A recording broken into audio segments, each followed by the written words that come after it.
എല്ലാവർക്കും നമസ്കാരം. നാം ഇന്ന് ആര്യഭട്ടീയം ഓൺലൈൻ ക്ലാസ്സിലെ രണ്ടാമത്തെ ക്ലാസ്സിലേക്ക് എത്തിയിരിക്കുകയാണ്. അപ്പോൾ ഇന്നത്തെ ക്ലാസ്സിൽ എത്തിയിരിക്കുന്ന എല്ലാ കൂട്ടുകാർക്കും നമസ്കാരം.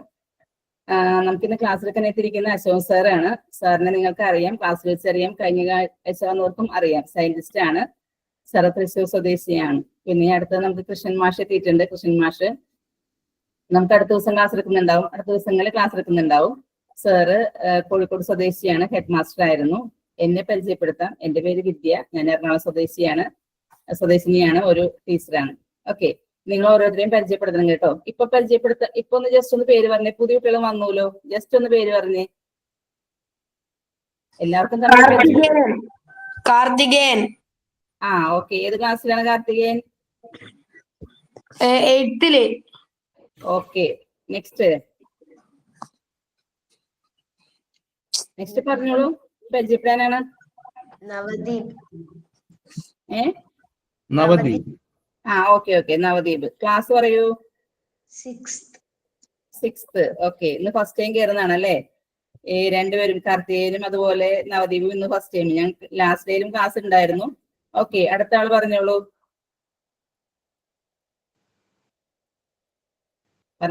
നമ്മുടെ ധ്യാൻ.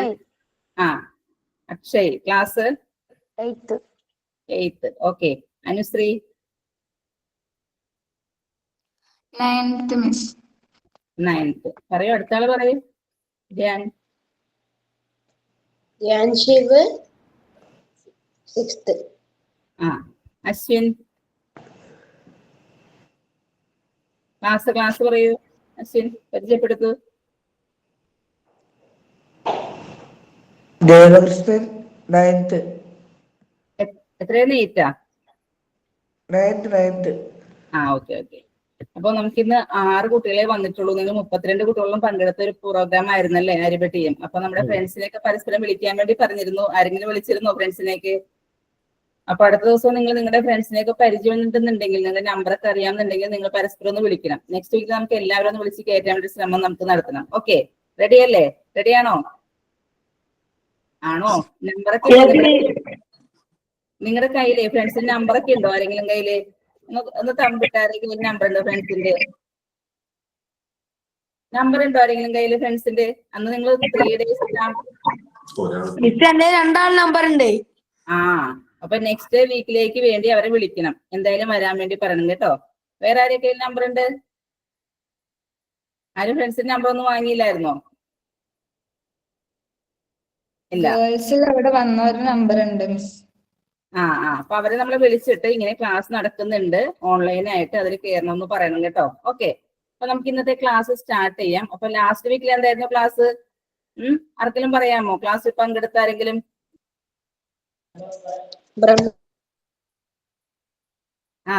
പറയൂ.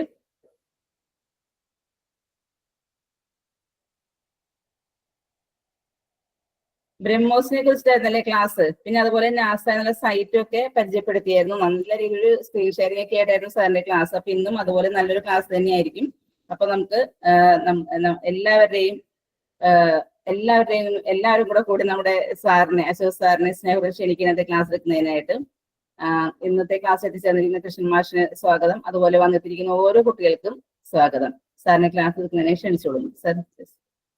ഓക്കെ, നമസ്തേ കുട്ടികളെ, എല്ലാവരും ഗുഡ് മോർണിംഗ്. ക്ലാസ് കുറച്ച് നേരത്തെയാണ്. സൺഡേ ആണ്. അത് എല്ലാവരും ഓരോ സൺഡേ പ്രോഗ്രാമിന് പോകാൻ സാധ്യതയുള്ളത് കൊണ്ടാണ് നമ്മൾ ഇത്ര നേരത്തെ ക്ലാസ് വെക്കുന്നത്. കാരണം എല്ലാവരെയും കിട്ടണമെങ്കിൽ, സൺഡേ കിട്ടണമെങ്കിൽ ഒന്നുകിൽ ഏർലി ആയിട്ട് നടത്തണം. ഈവനിങ്ങിലൊക്കെ പല പ്രോഗ്രാംസും ഉണ്ടാകും.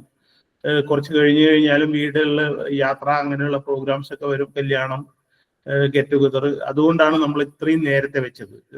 ഒരു ആഴ്ചയിൽ ഒരു ദിവസമാണ് നമുക്ക് നേരത്തെ എഴുന്നേക്കേണ്ട ഇങ്ങനെയുള്ളൊരു ബുദ്ധിമുട്ടുള്ളത്. അപ്പോൾ എല്ലാവരും ക്ലാസ്സിൽ സ്ഥിരമായിട്ട് പങ്കെടുക്കുക. നമുക്ക് നേരിട്ട് ക്ലാസ്സിലേക്ക് പോകാം.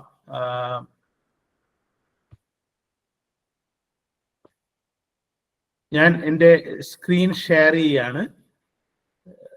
നിങ്ങൾക്കൊക്കെ കാണാൻ പറ്റുന്നുണ്ടാകും. കാണുന്നുണ്ടല്ലോ ഇല്ലേ? കാണാം. ഓക്കെ. ഞാൻ ഇപ്പോ സ്ലൈഡ് ഷോയിലേക്ക് പോയിട്ട്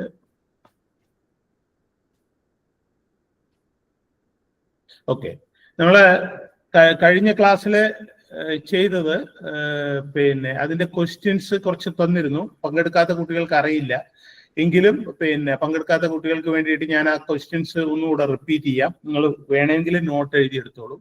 ഞങ്ങൾ ചോദിച്ചത് നമ്മുടെ സോളാർ സിസ്റ്റത്തിനടുത്ത് ഉള്ള ഒരു 4 സ്റ്റാറിനെ കുറിച്ചിട്ട് പേര്, അതിന്റെ ഡീറ്റെയിൽസ് കഴിയുന്നത്ര കളക്ട് ചെയ്യാനാണ് നിങ്ങളോട് പറഞ്ഞത്. നിങ്ങൾക്ക് എല്ലാവർക്കും അറിയാം, കഴിഞ്ഞ ആര്യഭടിയും ക്ലാസ്സിലും നമ്മൾ അതിനെക്കുറിച്ച് പറഞ്ഞിരുന്നു. പ്രോക്സിമ സെന്റോറി ആണ് ഏറ്റവും അടുത്തുള്ള സ്റ്റാർ. അത് 4.2 ലൈറ്റ് ഇയേഴ്സ് എവേ ആണ്. അതിന്റെ അർത്ഥം എന്താണെന്ന് വെച്ച് കഴിഞ്ഞാൽ 4.2 വർഷം മുന്നേ പുറപ്പെട്ട ലൈറ്റ് ആണ് നമ്മളിപ്പോൾ കാണുന്നത്. ഇപ്പോൾ നിങ്ങൾ പിന്നെ കാർത്തികേയൻ 8ലാണ് പഠിക്കുന്നത്. കാർത്തികേയൻ 4th സ്റ്റാൻഡേർഡിൽ പഠിക്കുമ്പോൾ ആ സ്റ്റാറിന്ന് പുറപ്പെട്ട ലൈറ്റ് നമ്മുടെ ഇപ്പോഴാണ് കാണുന്നത്. അത്രയും ദൂരത്തിലാണ് ആ സ്റ്റാർ. അതിന്റെ വെയിറ്റ് അല്ലെങ്കിൽ മാസ് നമ്മുടെ സണ്ണിന്റെ ഒരു 12% ഉള്ളൂ. വളരെ ചെറിയൊരു സ്റ്റാറാണ്. ഓക്കെ, നമ്മുടെ ഒരു 10 പ്രോക്സിമ സെന്റോറി കൂടിയാലാണ് നമ്മുടെ സണ്ണിന്റെ വലുപ്പം വരുള്ളൂ. ചെറിയൊരു സ്റ്റാറാണ്. അതിന് തൊട്ടടുത്ത് തന്നെ വേറെയും 2 സ്റ്റാർ ഉണ്ട്. ഇതിനെ ടുഗദർ നമ്മൾ പറയുന്നത് സെന്റോറി ക്ലസ്റ്റർ എന്നാണ്. അതില് റിജിൽ കെന്റോറസ് എന്ന് പറയുന്ന ഒരു സ്റ്റാർ ഉണ്ട്. അത് 4.3 ലൈറ്റ് ഇയേഴ്സ് എവേ ആണ്. അതിന്റെ മാസ് നമ്മുടെ സണ്ണിന്റെ മാസുമായിട്ട് കമ്പയറബിൾ ആണ്. ഏതാണ്ട് സണ്ണിന്റെ മാസ് തന്നെയാണ് അതിന്. മാത്രമല്ല അതിന് ഒരു ഹാബിറ്റബിൾ സോൺ പ്ലാനറ്റ് ഉണ്ട്. നമ്മുടെ എർത്തില് ജീവജാലങ്ങൾ ഉണ്ടാകാനുള്ള ഒരു കാരണം. അതിന്റെ കാരണം എന്താണെന്ന് വെച്ച് കഴിഞ്ഞാൽ നമ്മുടെ എർത്തിന്റെ ഓവറോൾ വെയിറ്റ് അത് സണ്ണിൽ നിന്ന് എത്ര ദൂരത്തിലാണ്, അപ്പോൾ അതിലുള്ള ടെമ്പറേച്ചറിന്റെ കൺട്രോൾ നമ്മൾ ഓരോ പ്ലാനറ്റിലെയും ടെമ്പറേച്ചർ എത്രയാണെന്ന് അവസാനം നോക്കും. അപ്പോൾ ഹാബിറ്റബിൾ സോൺ പ്ലാനറ്റ് ഉണ്ടാവും ഈ സ്റ്റാറിന് ചുറ്റും. അവിടെയാണ് നമുക്ക് പിന്നെ ജീവജാലങ്ങളെ കണ്ടെത്താൻ സാധ്യതയുള്ളത്. അങ്ങനെയുള്ള ഒരു പ്ലാനറ്റ് ഈ റിജിൽ കെന്റോറസിന് ഉണ്ടെന്നാണ് കണ്ടുപിടിച്ചിരിക്കുന്നത്. ഓക്കെ, അതിന് തൊട്ടടുത്ത് തന്നെ മറ്റൊരു പാർട്ട്ണർ സ്റ്റാർ കൂടിയുണ്ട്, ടോളിമാൻ. അതും ഏതാണ്ട് സണ്ണിന്റെ അത്ര തന്നെ മാസുള്ളതാണ്. അതും 4.3 ലൈറ്റ് ഇയേഴ്സ് എവേ ആണ്. പിന്നെ അടുത്തുള്ള സ്റ്റാർ ബെർണാഡ് സ്റ്റാർ എന്ന് പറയുന്ന സ്റ്റാർ ഉണ്ട്. അത് 5.9 ലൈറ്റ് ഇയേഴ്സ് എവേ ആണ്. അതിന്റെ വെയിറ്റ് 0.14 ആണ് സണ്ണിന്റെ.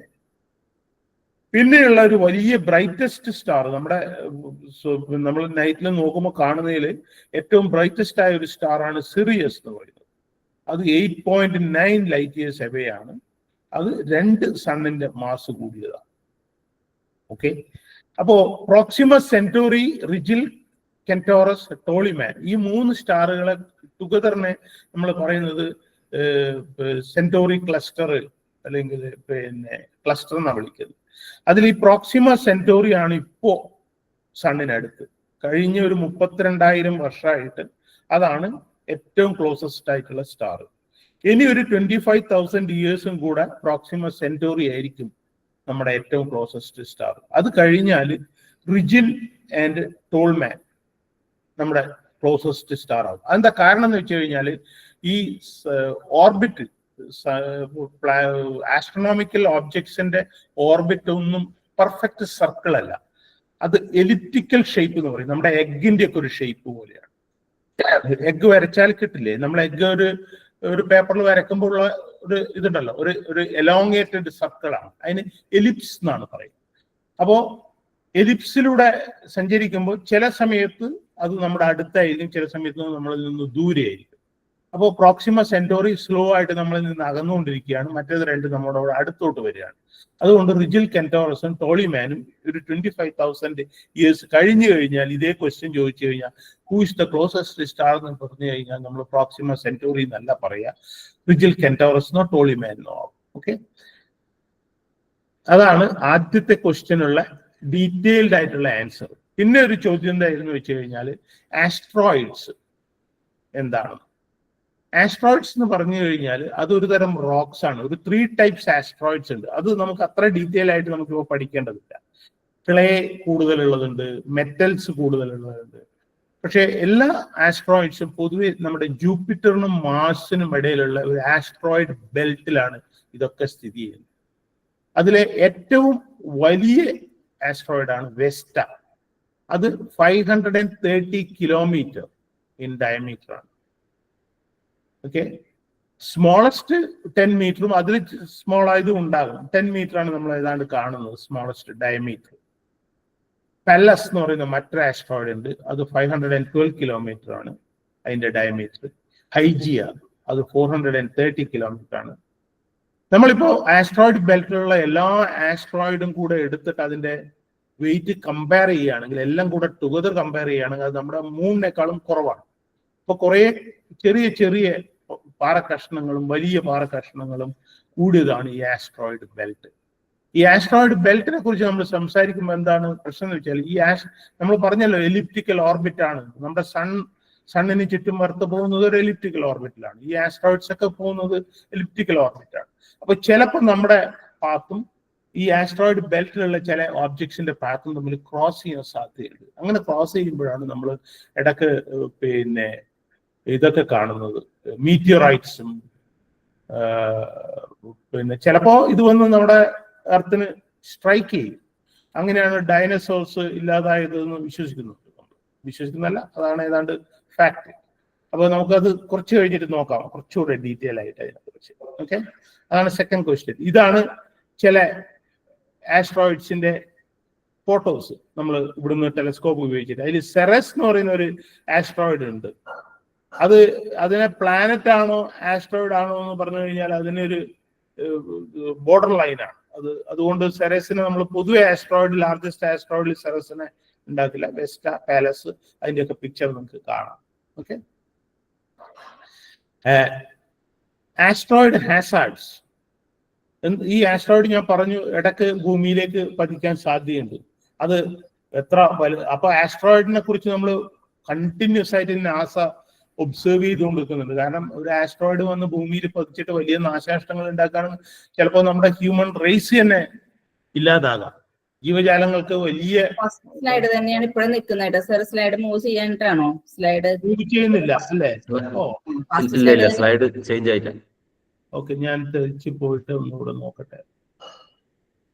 സർ ഞാനേ പ്രയറിന് വിളിക്കാൻ വിട്ടു. നമ്മുടെ നവനീത് റെഡി എന്ന് പറഞ്ഞതായിരുന്നു. ഒന്ന് അടുത്ത ക്ലാസ് തുടങ്ങുമ്പോൾ നമുക്കൊരു പ്രയർ തുടങ്ങാട്ടെ. ഇത് പറഞ്ഞോളൂ സാർ, കണ്ടിന്യൂ ചെയ്തോളൂ. ഇപ്പൊ കാണുന്നുണ്ടോ ആസ്ട്രോയിഡ് ഹാസാർഡ്സ്? ഇല്ല, ഷെയറിംഗ് പോയി, കട്ടായി. ഷെയറിംഗ് കംപ്ലീറ്റ് പോയി. ഓക്കെ, ഞാൻ നോക്കട്ടെ ഒന്നുകൂടെ.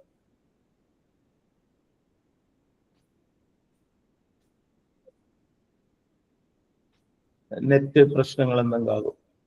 ഇപ്പൊ കാണാലോ? ഓക്കെ ഓക്കെ ഓക്കെ, വായിക്കാൻ പറ്റുന്നുണ്ടോ? അത് വളരെ ചെറിയ അക്ഷരമാണ്, ഞാൻ വായിക്കാം. സ്ലൈഡ് ഷോയിലാക്കിയാൽ മതിയായിരുന്നു സാർ.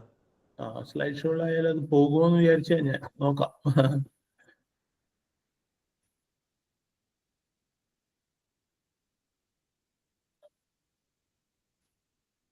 ഓക്കെ, കാണാലോ?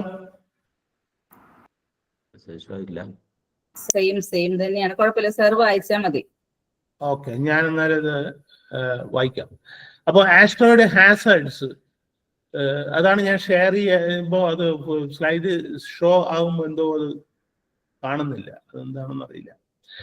അപ്പോ നാസ കണ്ടിന്യൂസ് ആയിട്ട് ഇത് മോണിറ്റർ ചെയ്തുകൊണ്ട് നിൽക്കുകയാണ്. കാരണം വല്ല ആസ്ട്രോയിഡും എർത്തിനെ ഹിറ്റ് ചെയ്യാൻ സാധ്യതയുണ്ടെങ്കിൽ നമുക്ക് കുറച്ച് റോക്കറ്റ് ഒക്കെ അയച്ചിട്ട് അതിന്റെ മേലെ നിന്ന് റോക്കറ്റ് ഫയർ ചെയ്തിട്ടോ അല്ലെങ്കിൽ വല്ല എക്സ്പ്ലോസീവ്സ് ഉപയോഗിച്ചിട്ട് അതിനെ ബ്രേക്ക് ചെയ്തിട്ടോ നമുക്ക് രക്ഷപ്പെടാം.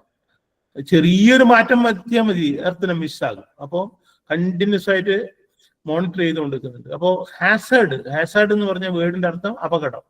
ഓക്കെ, അതിന്റെ ഭീഷണി എത്രയുണ്ട് എന്ന് നോക്കുകയാണെങ്കിൽ 30 അടിയിൽ, അതായത് 10 മീറ്ററിൽ കൂടുതൽ വലുപ്പമുള്ള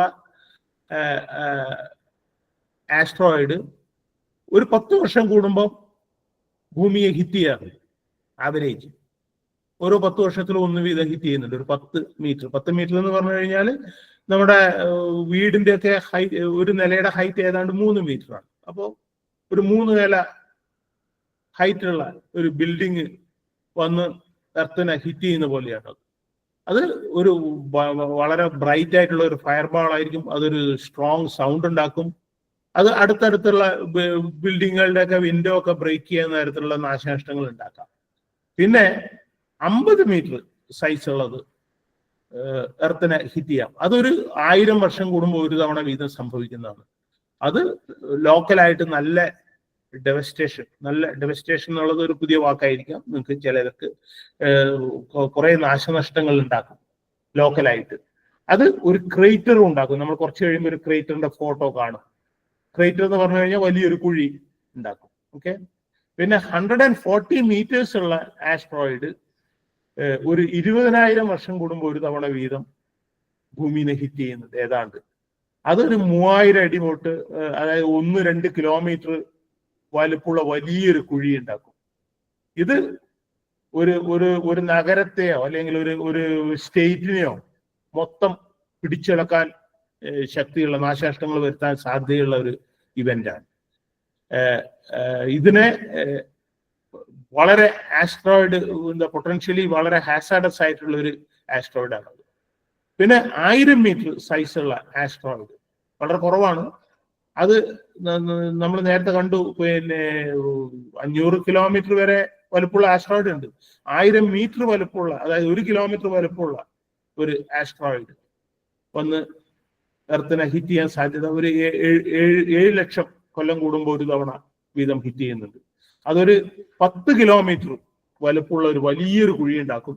അത് ഭൂമിയെ മൊത്തം പിന്നെ പിടിച്ചിളക്കുന്ന ഒരു ഇവന്റ് ആയിരിക്കും. അത് നമ്മുടെ സിവിലൈസേഷനെ തന്നെ, നമ്മുടെ ഈ ഇന്നത്തെ കാണുന്ന ജീവിത രീതിയെ തന്നെ മാറ്റിമറിക്കാനും അനേകം ജനങ്ങൾ മരിക്കാനും സാധ്യതയുള്ളതാണ്. ജീവജാലങ്ങൾ കുറെ മരിക്കാൻ സാധ്യതയുള്ള. പിന്നെ ഒരു 10,000 മീറ്റർ 10 കിലോമീറ്റർ സൈസ് ഉള്ളത് ഒരു 100 ദശലക്ഷം വർഷം കൂടുമ്പോഴാണ് വന്ന് ഹിറ്റ് ചെയ്യുന്നത്. അത് പിന്നെ ലൈഫിനെ തന്നെ കംപ്ലീറ്റ് ആയിട്ട് എർത്തിൽ ഇല്ലാതാക്കാൻ സാധ്യതയുണ്ട്. ഓക്കെ. അപ്പൊ അങ്ങനെയാണ് പിന്നെ നമ്മുടെ ഇതിനെക്കുറിച്ച് ഒരു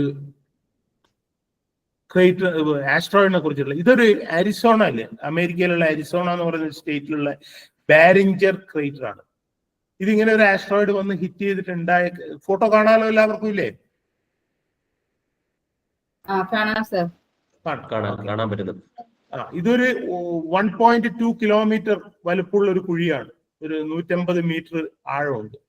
ഇതൊരു 50,000 ഇയേഴ്സിന് മുന്നേ ഒരു 30 തൊട്ട് 50 മീറ്റർ വരെ സൈസുള്ള, അതായത് ഒരു 30 മീറ്റർ എന്ന് പറയുമ്പോൾ ഒരു 10 നില ഹൈറ്റുള്ള ഒരു കെട്ടിടം വന്ന് വീഴുന്ന പോലെ ഉള്ള ഒരു ഇവന്റ് ആയിരുന്നു. അത് വലിയൊരു കുഴി ഉണ്ടാക്കി. ഇനി അടുത്ത ക്വസ്റ്റ്യൻ ചോദിച്ചത് കുറച്ച് പേരുകളാണ് കോമറ്റ്സിന്റെ. അത് ഡീറ്റെയിൽ ആയിട്ട് ഞാൻ പോകുന്നില്ല. Comets, Halley, Shoemaker, Tempel 1, ഇതൊക്കെ വളരെ ഫേമസ് ആയിട്ടുള്ള കോമറ്റ്സ് ആണ്. പിന്നെ ഒരു ക്വസ്റ്റ്യൻ ചോദിച്ചത് 2 തരം ബെൽറ്റുകൾ നമ്മൾ സോളാർ സിസ്റ്റത്തിലുണ്ട്.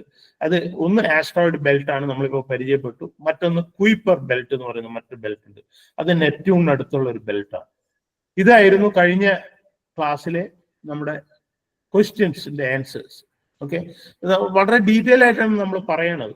അതെന്തിനാണെന്ന് വെച്ച് കഴിഞ്ഞാൽ, നിങ്ങൾക്ക് ഒരു ക്വസ്റ്റ്യൻ തന്നു കഴിഞ്ഞാൽ അതിനെക്കുറിച്ച് കുറച്ചുകൂടെ നമ്മൾ you are all trying to become a scientist. നിങ്ങൾക്കൊരു ശാസ്ത്ര മേഖലയിൽ ഉയർന്നു വരാൻ ആഗ്രഹിക്കുന്ന കുട്ടികളാണ്, അല്ലെങ്കിൽ ഏത് മേഖലയിൽ ഉയർന്നു വരാം. അപ്പൊ നമ്മൾ ഡീപ്പായിട്ട് അതിനെക്കുറിച്ചിട്ട് സ്റ്റഡി ചെയ്യണം. വെറുതെ പേര് മാത്രം, ഇപ്പൊ കോമറ്റ്സിന്റെയും ബെൽറ്റിന്റെയും പേര് മാത്രമേ നമ്മൾ പറഞ്ഞിട്ടുള്ളൂ. പക്ഷെ സമയക്കുറവ് കാരണം ഇന്നത്തെ ക്ലാസ് നമുക്ക് എല്ലാം കംപ്ലീറ്റ് ചെയ്യാൻ പറ്റില്ല. ഓക്കെ. അടുത്തത് നമ്മൾ പറഞ്ഞത് ഇന്ന് കുറച്ച് സണ്ണിനെ കുറിച്ച് പഠിക്കാമെന്നുള്ളതാണ്. അപ്പോ ഞാൻ നിങ്ങൾക്കൊരു നാസയുടെ ഒരു വെബ്സൈറ്റ് ലിങ്ക് തന്നിരുന്നു. അത് ആരെങ്കിലും വിസിറ്റ് ചെയ്തോ?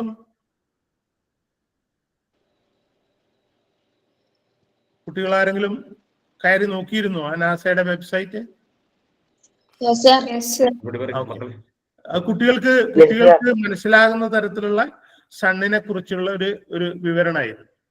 നമ്മുടെ സണ്ണാണ് നമ്മുടെ അടുത്തുള്ള സ്റ്റാർ. നമ്മുടെ ഭൂമിയിലുള്ള എല്ലാ എനർജിക്കും ന്യൂക്ലിയർ എനർജി ഒഴിച്ച് ബാക്കി കാണുന്ന എല്ലാ എനർജിക്കും സോഴ്സ് സണ്ണാണ്. നമ്മുടെ ഇവിടെ കാറ്റുണ്ടാകുന്നത്, നമ്മുടെ ഇവിടെ മഴ പെയ്യുന്നത്, നമ്മുടെ ഇവിടെ പ്ലാന്റ് ഗ്രോ ചെയ്യുന്നത്, സമുദ്രം ഒഴുകുന്നത്, എല്ലാറ്റിനും വേണ്ട എനർജി നമുക്ക് കിട്ടുന്ന സണ്ണെന്നാണ്. One way or the other. Okay, ചിലപ്പോൾ ലൈറ്റിന്റെ രൂപത്തിലാവും, ചിലപ്പോൾ ഹീറ്റിന്റെ രൂപത്തിലാവും. അതാണ് എർത്തിന്റെ എക്സിസ്റ്റൻസിന്റെ എല്ലാ എനർജിയും കിട്ടുന്നത്. നമ്മൾ മനുഷ്യരിപ്പോ ന്യൂക്ലിയർ ടെക്നിക്ക് ഉപയോഗിച്ചിട്ട് എനർജി പ്രൊഡ്യൂസ് ചെയ്യുന്നുണ്ട്. അത് സൺ എന്നുള്ളതല്ല, അത് നമ്മൾ ഇവിടെ നിന്നുള്ള മാറ്ററിനെ സ്പ്ലിറ്റ് ചെയ്തിട്ട്, ആറ്റംസിനെ സ്പ്ലിറ്റ് ചെയ്തിട്ട് നമ്മൾ തന്നെ ജനറേറ്റ് ചെയ്യുന്ന എനർജിയാണ്. Otherwise entire energy we see on earth is coming from the sun. എല്ലാ പ്രോസസ്സും, കൊടുങ്കാറ്റായാലും പിന്നെ ഹരിക്കേനായാലും പേമാരി ആയാലും എല്ലാം, ഉരുൾപൊട്ടലായാലും എല്ലാറ്റിനുമുള്ള എനർജി സോഴ്സ് സണ്ണാണ്. ഓക്കെ, സണ്ണ് അതിശക്തമായ മഴ പെയ്യുന്നതിന് കാരണം സണ്ണിന്റെ ഹീറ്റിംഗ് ആണ്, എഫക്റ്റ് ആണ്. അപ്പൊ അത് കാരണം അതിശക്തമായ മഴ ഉണ്ടാകുമ്പോഴാണ് ഉരുൾപൊട്ടൽ ഉണ്ടാകുന്നത്. അപ്പൊ എല്ലാറ്റിന്റെ എനർജി സോഴ്സ്, പ്ലാന്റ് ഗ്രോ ചെയ്യാൻ വേണ്ടി ഫോട്ടോസിന്തസിസ് കൊണ്ട് പ്ലാന്റ് ഫുഡ് ഉണ്ടാക്കുന്നതും എല്ലാം സണ്ണിന്റെ എനർജി യൂസ് ചെയ്തിട്ടാണ്. അപ്പൊ സണ്ണാണ് eventually the cause for all the energy on earth. അതുകൊണ്ടാണ് സണ്ണിനെ കുറിച്ച് പഠിക്കാന്ന് പറഞ്ഞത്.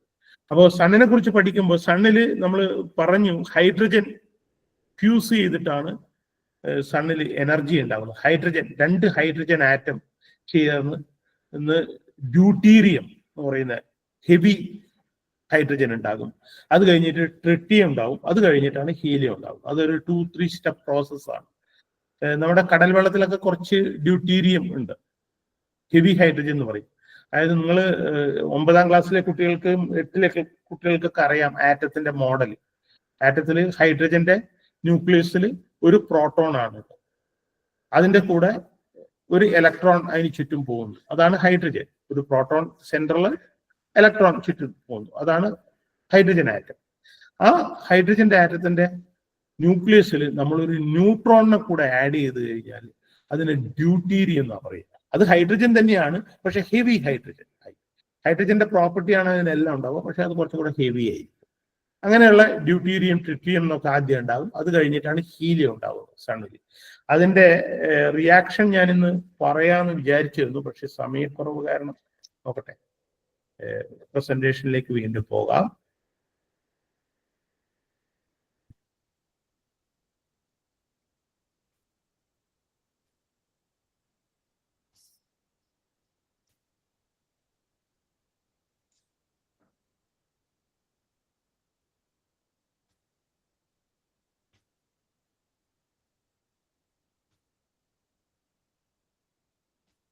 ഓക്കെ, ന്യൂക്ലിയർ ഫ്യൂഷൻ, അത് നിങ്ങൾ ഓർക്കേണ്ട ഒരു ടേമാണ്. Nuclear fusion powers our sun and other stars. അതാണ് നമ്മുടെ എനർജി സോഴ്സ്, ഫ്യൂഷൻ. ഞാൻ പറഞ്ഞു എർത്തിൽ നമ്മളിപ്പോ മനുഷ്യര് ആറ്റമിക് എനർജി ക്രിയേറ്റ് ചെയ്യുന്നുണ്ട്. അത് പക്ഷേ ന്യൂക്ലിയർ ഫിഷൻ ആണ്. ഫ്യൂഷൻ എന്ന് പറഞ്ഞാൽ കൂടിച്ചേരൽ, ഫിഷൻ എന്ന് പറഞ്ഞാൽ ബ്രേക്കപ്പ്. ഓക്കെ, ഫിഷൻ ഉപയോഗിച്ചാണ് നമ്മളിപ്പോ power plant, atomic power plant ഒക്കെ വർക്ക് ചെയ്യുന്നത്. ഫ്യൂഷൻ നമ്മൾ മാസ്റ്റർ ചെയ്തിട്ടില്ല. കൺട്രോൾഡ് ആയിട്ട് ഫ്യൂഷൻ നമുക്ക് ചെയ്യാൻ അറിയില്ല ഇപ്പോഴും എർത്തിൽ. Okay, fusion reaction in stars take place in a state of matter called plasma. നിങ്ങൾ 3 മാറ്ററിന്റെ സ്റ്റേറ്റിനെ കുറിച്ച് പഠിച്ചു കാണും. Solid, liquid, gas. അതുപോലെയുള്ള മറ്റൊരു സ്റ്റേറ്റ് ആണ് പ്ലാസ്മ. ആ പ്ലാസ്മയാണ് ഈ ഫ്യൂഷൻ റിയാക്ഷൻ സണ്ണിൽ നടക്കുന്നത്. പ്ലാസ്മ എന്താണെന്ന് നമുക്ക് പിന്നീടുള്ള ഒരു ക്ലാസ്സിൽ പഠിക്കാം ഡീറ്റെയിൽ ആയിട്ട്, എന്താണ് പ്ലാസ്മ എന്നുള്ളത്. Okay, it releases energy because the mass of the final nucleus is less than the mass of the starting nucleus. നമ്മൾ പറഞ്ഞല്ലോ ഹൈഡ്രജൻ കൂടിച്ചേർന്നിട്ട് ഹീലിയം ഉണ്ടാവുകയാണ്. ഇതിനകത്ത് കൂടിച്ചേരുന്ന ഹൈഡ്രജന്റെ എല്ലാത്തിന്റെയും വെയിറ്റ് എടുത്ത് നോക്കുകയാണെങ്കിൽ ഹീലിയത്തിന്റെ വെയിറ്റിനേക്കാൾ കുറച്ച് കൂടുതലായി. ഓക്കെ, അതുകൊണ്ടാണ് ആ വെയിറ്റ്, ആ മാസ് എനർജി ആയിട്ട് കൺവേർട്ട് ചെയ്യപ്പെടുന്നത്. ആ എനർജിയാണ് നമ്മൾ സണ്ണ് പ്രൊഡ്യൂസ് ചെയ്യുന്നത്. ന്യൂക്ലിയർ ഫ്യൂഷനിൽ ഉണ്ടാകുന്ന എനർജിക്ക് കാരണം ഫൈനൽ പ്രോഡക്ട്സിന്റെ മാസ് സ്റ്റാർട്ടിംഗ് പ്രോഡക്ട്സിന്റെ മാസിനേക്കാൾ കുറച്ച് കുറവാണ്, വെയിറ്റിനേക്കാൾ. അതായത് നമ്മളിപ്പോ ഒരു കിലോ പഞ്ചസാര എടുത്തു, അത് അതിന്റെ കൂടെ ഒരു കിലോ പിന്നെ മാവ്, പിന്നെ ഫ്ലവർ ചേർത്തു, അരിപ്പൊടി ചേർത്തു, അപ്പൊ 2 കിലോ കിട്ടും. അത് 2 കിലോ തന്നെ ഉണ്ടാവും, കാരണം 1 കിലോ ഷുഗർ എടുത്തു, 1 കിലോ അരിപ്പൊടി എടുത്തു കഴിഞ്ഞാൽ 2 കിലോ ഉണ്ടാവും. അതേ സമയത്ത് അത് 1.5 കിലോ ആയിട്ട് കുറയുകയാണെങ്കിൽ ആ 1/2 കിലോ ഇവിടെ പോയി ചോദിക്കുന്ന പോലെയാണ്. അങ്ങനെ കുറച്ച് മാറ്റർ നഷ്ടപ്പെട്ട ആ 1/2 കിലോ ആണ് എനർജി ആയിട്ട് മാറുന്നത്. അതുപോലെയാണ് കുറച്ച് ഹൈഡ്രജൻ ആറ്റം എടുത്തിട്ട് ഹീലിയം ഉണ്ടാകുമ്പോൾ അതിൽ ഹീലിയത്തിന്റെ വെയിറ്റ് കുറച്ച് കുറവാണ്. അപ്പൊ ആ വെയിറ്റ് കുറവുള്ള ഭാഗമാണ് എനർജി ആയിട്ട് പോകുന്നത്. അതിനെക്കുറിച്ച് കൂടുതൽ ഡീറ്റെയിൽ ആയിട്ട് നമുക്ക് പഠിക്കണമെങ്കിൽ ഹയർ ക്ലാസ്സിലേക്ക് പോകണം. ഇത് മാത്രമല്ല, എനർജി മാത്രമല്ല, എക്സ്റേസ് ഉണ്ടാവുന്നുണ്ട്, ചില പാർട്ടിക്കിൾസ്, ന്യൂട്രീനോ, ന്യൂട്രോൺസ്, അതൊക്കെ ഉണ്ടാവുന്നുണ്ട് ആ റിയാക്ഷനിൽ. അതിന്റെ പിക്ചറാണ് അവിടെ കൊടുത്തിരിക്കുന്നത്, ന്യൂക്ലിയർ ഫ്യൂഷൻ. അത് കുറച്ചുകൂടെ ഹയർ ക്ലാസ്സിലെ കുട്ടികളെ ഉദ്ദേശിച്ചാണ്. അത് നമുക്ക് പിന്നെ കുറച്ചും കൂടെ ലേറ്റ് ആകുമ്പോൾ, നിങ്ങൾ കുറച്ചും കൂടെ അഡ്വാൻസ്ഡ് ആകുമ്പോൾ നമുക്ക് വേണമെങ്കിൽ നോക്കാം കേട്ടോ.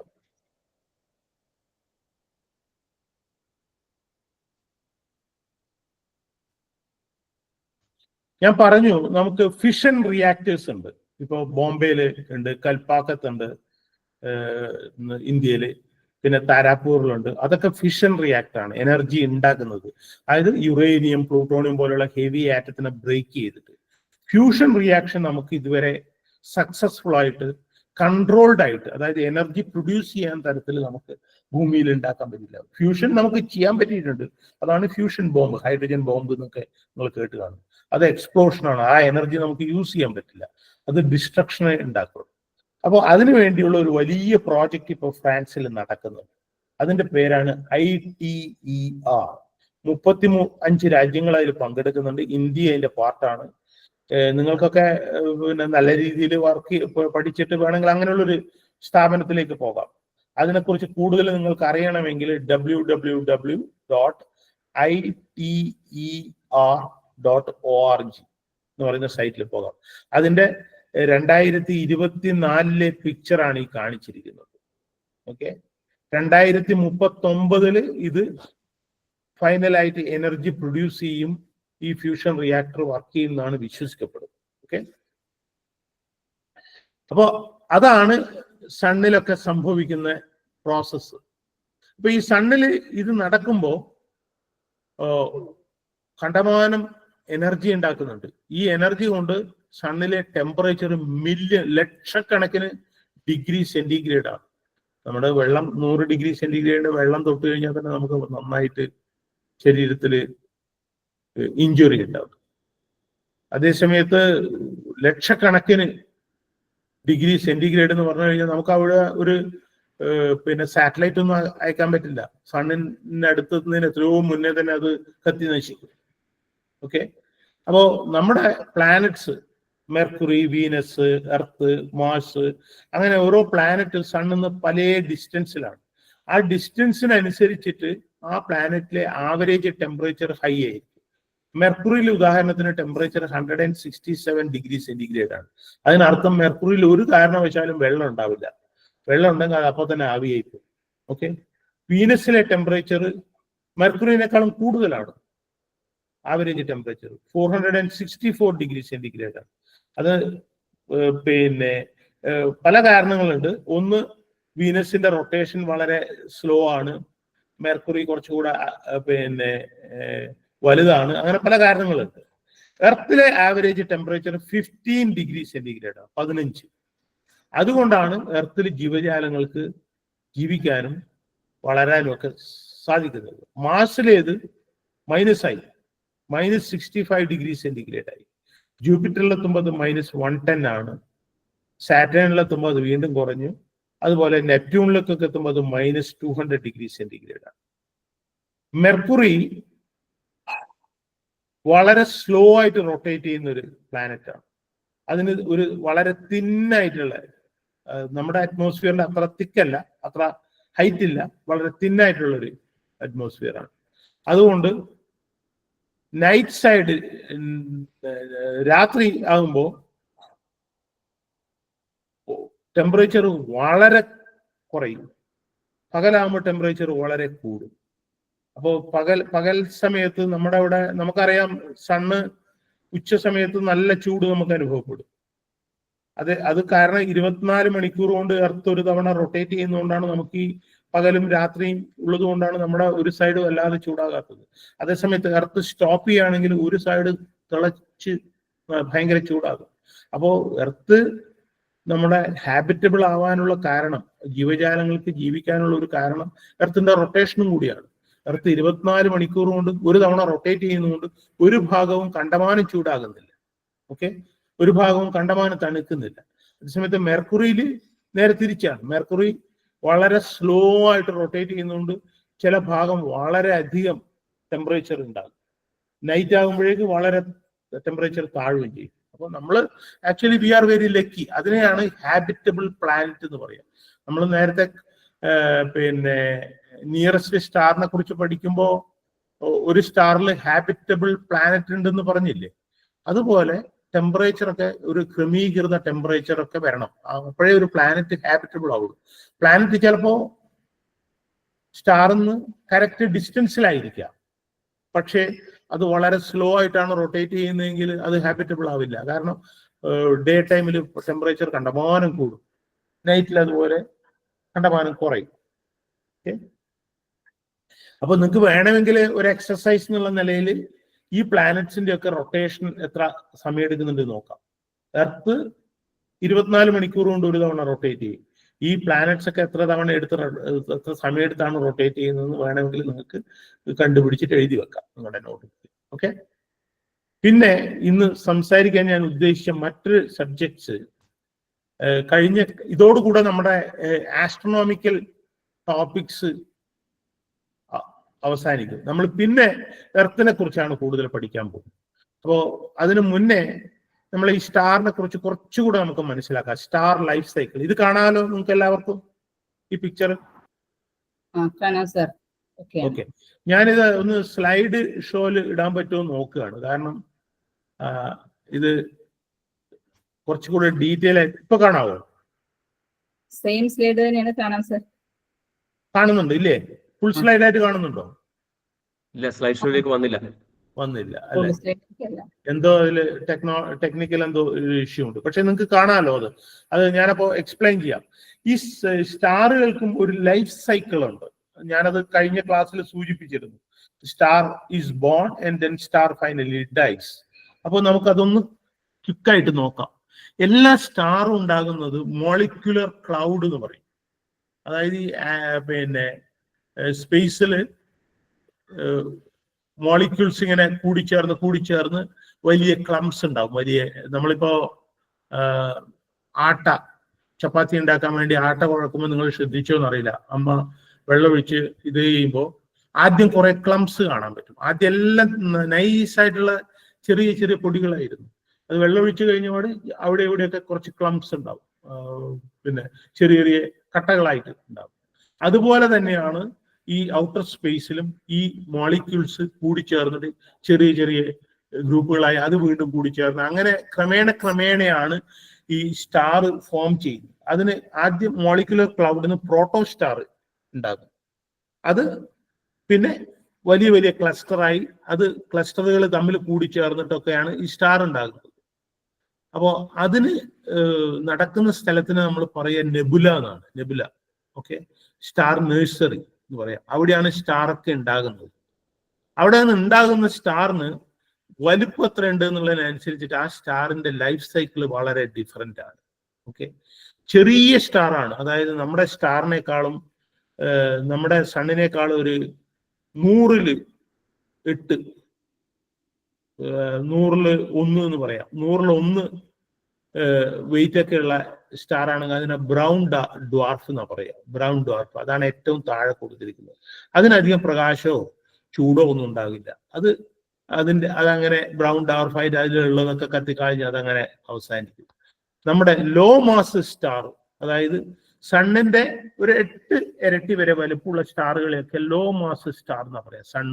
സണ്ണിനെ പോലെ അതെന്താ സംഭവിക്കാന്ന് വെച്ച് കഴിഞ്ഞാൽ, ഈ ഹൈഡ്രജൻ ബേൺ ചെയ്ത് കഴിയാറാകുമ്പോൾ ഉള്ളിൽ ഹീലിയം നിറഞ്ഞ് വരുമ്പോൾ ഈ വെയിറ്റ് കൂടും, ഇൻസൈഡിലെ വെയിറ്റ് കൂടും, ഔട്ട്സൈഡിലെ ടെമ്പറേച്ചർ കുറയും. കാരണം ഹൈഡ്രജൻ ബേണിങ് കുറഞ്ഞു വരുമ്പോൾ അപ്പോൾ ഇത് ഔട്ടർ സൈഡ് എക്സ്പാൻഡ് ചെയ്യും. അപ്പോൾ അതിനെ റെഡ് ജയന്റ് എന്ന് വിളിക്കും. Red giant. നമ്മുടെ സണ്ണ് ഒരു ബില്യൺസ് ആൻഡ് ബില്യൺസ് ഓഫ് വർഷങ്ങൾ കഴിഞ്ഞു കഴിഞ്ഞാൽ ഒരു റെഡ് ജയന്റ് ആയി മാറും. ഓക്കെ, അതിനുശേഷം അതിന്റെ ഇൻസൈഡ് കൊളാപ്സ് ചെയ്യും. അതിന്റെ സെന്റർ വീണ്ടും ഗ്രാവിറ്റി കൊണ്ട് കൊളാപ്സ് ചെയ്ത് ചെറുതാകും. ഔട്ട്സൈഡ് ഇങ്ങനെ എക്സ്പാൻഡ് ചെയ്ത് പ്ലാനറ്ററി നെബുലയാവും. ഇൻസൈഡിലുള്ളത് ചുരുങ്ങി വൈറ്റ് ഡ്വാർഫ്, പിന്നെ ബ്ലാക്ക് ഡ്വാർഫ്, അങ്ങനെയൊക്കെയാവും.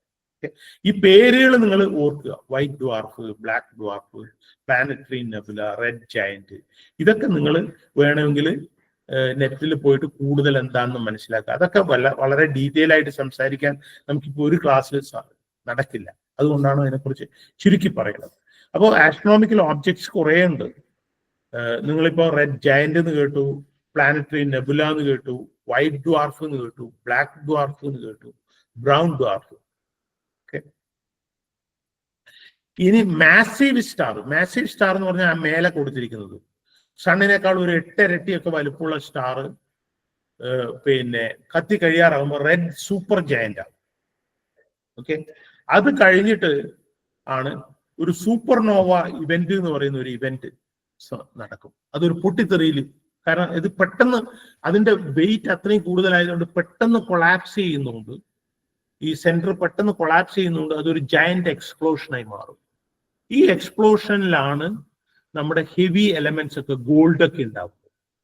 ഓക്കെ, നമ്മൾ പറഞ്ഞു സ്റ്റാറിലാണ് എല്ലാ എലമെന്റ്സും ഉണ്ടാവുന്നത്. നമുക്കറിയുന്ന എല്ലാ എലമെന്റും, കാൽഷ്യം ആയാലും അയേൺ ആയാലും പൊട്ടാസ്യം ആയാലും സോഡിയം ആയാലും എല്ലാം ഉണ്ടായത് സ്റ്റാറിലാണ്. ഈ സൂപ്പർനോവയിലാണ്, ഈ എക്സ്പ്ലോഷൻ സമയത്താണ് ഹെവി എലമെന്റ്സ് സിന്തസൈസ് ചെയ്യുന്നത് യൂണിവേഴ്സിൽ. ഓക്കെ, ഈ സൂപ്പർനോവ തന്നെ കഴിഞ്ഞതിന് ശേഷം അതിന്റെ സെൻട്രൽ ഭാഗം ചിലപ്പോൾ ബ്ലാക്ക് ഹോളായി മാറും. വലിയതാണ്, അതായത് 40 സണ്ണിനേക്കാളും ഒക്കെ ഒരു 40 ഇരട്ടി വലുപ്പമുള്ളതാണ്. അതിന്റെ സെൻട്രൽ ഒരു ബ്ലാക്ക് ഹോൾ ഉണ്ടാകും. ഓക്കെ, അതല്ലെങ്കിൽ അതൊരു ന്യൂട്രോൺ സ്റ്റാർ ആയിട്ട് മാറും. അപ്പോൾ വലിയ സ്റ്റാറിന്റെ ലൈഫ് സൈക്കിള് വളരെ ഡിഫറെന്റ് ആണ്. ഒന്നുകിൽ ബ്ലാക്ക് ഹോൾ ആയിട്ട് അവസാനിക്കും, അല്ലെങ്കിൽ ന്യൂട്രോൺ സ്റ്റാർ ആയിട്ട് അവസാനിക്കും. നമ്മുടെ സണ്ണിനെ പോലെയുള്ളതൊക്കെ ഒരു വൈറ്റ് ഡ്വാർഫ്, പിന്നെ ബ്ലാക്ക് ഡ്വാർഫ് ആയിട്ട് അവസാനിക്കും. ഇതാണ് ലൈഫ് സൈക്കിള്. ഒരു ആവറേജ് സ്റ്റാർ, പല സ്റ്റാറിന്റെ ലൈഫ് സൈക്കിൾ. അതിനൊരു ബർത്ത് സമയമുണ്ട്, പിന്നെ മെയിൻ സീക്വൻസ് എന്ന് പറയും. മെയിൻ സീക്വൻസ് ടൈമിലാണ് ഈ സ്റ്റാർ ബേൺ ചെയ്യും, എനർജി പ്രൊഡ്യൂസ് ചെയ്യും. പിന്നെ ഓൾഡ് ഏജ് എന്ന് പറയുമ്പോൾ ഈ red giant, red super giant ഒക്കെ ആകുമ്പോൾ ഓൾഡ് ജയന്റ് ആകും. പിന്നെ ഒരു ഡെത്ത് ഫേസിലേക്ക് പോകും. ഒന്നുകിൽ സൂപ്പർനോവയാകാം, അല്ലെങ്കിൽ ഡ്വാർഫ് ആയി മാറാം, പ്ലാനറ്ററി നെബുല. പിന്നെ അവസാനം അതിന്റെ റെമനന്റ് ഉണ്ടാവും, ബാക്കി അവശിഷ്ടങ്ങൾ. അതിന് പൾസാറ്, അങ്ങനെ കുറെ കാര്യങ്ങൾ ഇനിയുണ്ട്. ഡീറ്റെയിൽ ആയിട്ട് കുറേ കൂടെ കാര്യങ്ങളുണ്ട് ആസ്ട്രോണോമിക്കൽ ഓബ്ജക്ട്സിനെ കുറിച്ച് പഠിക്കുകയാണെങ്കിൽ. അപ്പോൾ നമ്മളിപ്പോ പഠിച്ചത് സ്റ്റാറിന്റെ ലൈഫ് സൈക്കിളാണ് ഇന്ന് പഠിച്ച ഒരു കാര്യം. പിന്നെ നമ്മൾ കുറച്ച് ആസ്ട്രോയിഡിനെ കുറിച്ച് പഠിച്ചു. പിന്നെ പ്ലാനറ്റ്സിലുള്ള ടെമ്പറേച്ചർ വേരിയേഷനെ കുറിച്ച് പഠിച്ചു. ടെമ്പറേച്ചർ വേരിയേഷന് കാരണം പ്രധാനമായിട്ടും അതിന്റെ റൊട്ടേഷനാണ്, സണ്ണെന്നുള്ള ഡിസ്റ്റൻസുമാണ്. ഇനി നമ്മൾ ജൂപ്പിറ്ററിൽ പോവുകയാണെങ്കിൽ, ജൂപ്പിറ്റർ ആണ് ബിഗ്ഗസ്റ്റ് പ്ലാനറ്റ്. ജൂപ്പിറ്ററിൽ നിങ്ങൾ ജൂപ്പിറ്ററിന്റെ പിക്ചർ കാണുകയാണെങ്കിൽ കണ്ടു കാണും ഒരു കറുത്ത സ്പോട്ട്. അത് ഒരു 10 നൂറ്റാണ്ടുകളായിട്ട്, നൂറുകണക്കിന് വർഷമായിട്ട് ജൂപ്പിറ്ററിൽ വീശിക്കൊണ്ടിരിക്കുന്ന ഒരു കൊടുങ്കാറ്റാണ്. ഓക്കെ, അപ്പോൾ ജൂപ്പിറ്ററിന്റെ അറ്റ്മോസ്ഫിയർ വളരെ വയലന്റ് ആണ്, ഭയങ്കര ആക്റ്റീവുമാണ്. അപ്പോൾ അങ്ങനെയുള്ള കാര്യങ്ങൾ. ജൂപ്പിറ്റർ ആക്ച്വലി ഒരു സ്റ്റാർ ആകേണ്ടതായിരുന്നു, പക്ഷെ അതിന് മാസ് ഉണ്ടായിരുന്നില്ല, അതിൽ ഫ്യൂഷൻ നടന്നില്ല. Jupiter is big compare to earth. Jupiter star ആകാതിരിക്കാൻ കാരണം അതിന്റെ മാസ് കുറവായതുകൊണ്ടാണ്. ഓക്കെ, അപ്പോൾ ഞാനിവിടെ സ്റ്റോപ്പ് ചെയ്യാം sharing. Go back to the presentation. Okay, നമ്മൾ ഇന്ന് പഠിച്ച കാര്യങ്ങൾ നിങ്ങൾ നോട്ട് ചെയ്യുക. ഇന്ന് എക്സസൈസ് ഒന്നുമില്ല, കാരണം നമ്മൾ അടുത്ത ക്ലാസ്സിൽ എർത്തിലേക്ക് തിരിച്ചു വരിക. നമ്മൾ ഇപ്പോൾ നമ്മളെ സോളാർ സിസ്റ്റത്തിനെ കുറിച്ചും സ്റ്റാർസിനെ കുറിച്ചും കുറച്ചൊരു ധാരണ നിങ്ങൾക്ക് ആയിട്ടുണ്ടാവും. അപ്പൊ നിങ്ങൾ എന്താണ് വേണ്ടതെന്ന് വെച്ച് കഴിഞ്ഞാൽ ഒരു കാര്യം ഞാൻ പറയണമെന്ന് വിചാരിച്ചു. നമ്മുടെ വെലോസിറ്റിയെ കുറിച്ച്, വെലോസിറ്റി എന്ന് പറഞ്ഞാൽ സ്പീഡ്. ചെറിയ ക്ലാസ്സിലെ കുട്ടികൾ ഇപ്പൊ സ്പീഡ് എന്ന് മനസ്സിലാക്കിയാൽ മതി. സ്പീഡും വെലോസിറ്റിയും തമ്മിൽ വലിയ വ്യത്യാസമുണ്ട് കേട്ടോ. അത് നിങ്ങൾ ഒരു 9ാം ക്ലാസ്സിൽ എത്തുമ്പോൾ മനസ്സിലാകും എന്താണ് സ്പീഡ്, എന്താണ് വെലോസിറ്റി, അത് തമ്മിലുള്ള ഡിഫറൻസ് എന്താണെന്ന് ഫിസിക്സ് ക്ലാസ്സിൽ പഠിക്കും. നമ്മള് മൂൺ എർത്തിന് ചുറ്റും പോവാണെന്ന് നിങ്ങൾക്ക് അറിയാം. അതിന്റെ ആവറേജ് അത് സഞ്ചരിക്കുന്ന സ്പീഡ്, എർത്തിന് ചുറ്റും സഞ്ചരിക്കുന്ന സ്പീഡ് എത്രയാണെന്ന് നിങ്ങൾക്ക് ആർക്കും ഗസ് ചെയ്യാൻ പറ്റുമോ? നിങ്ങൾ ആരും അതിനെക്കുറിച്ച് ആലോചിച്ചിട്ടുണ്ടോ? കുട്ടികൾ ആരെങ്കിലും ഒരു ഗസ് ഉണ്ടെങ്കിൽ പറയൂ. എത്ര കിലോമീറ്റർ ഒരു സെക്കൻഡിൽ പോകുന്നുണ്ടാവും? ഒരു സെക്കൻഡിലാണ് ചോദിച്ചത് കേട്ടോ. എല്ലാവരും വീഡിയോ ഓൺ ചെയ്യൂ കുട്ടികളെല്ലാവരും.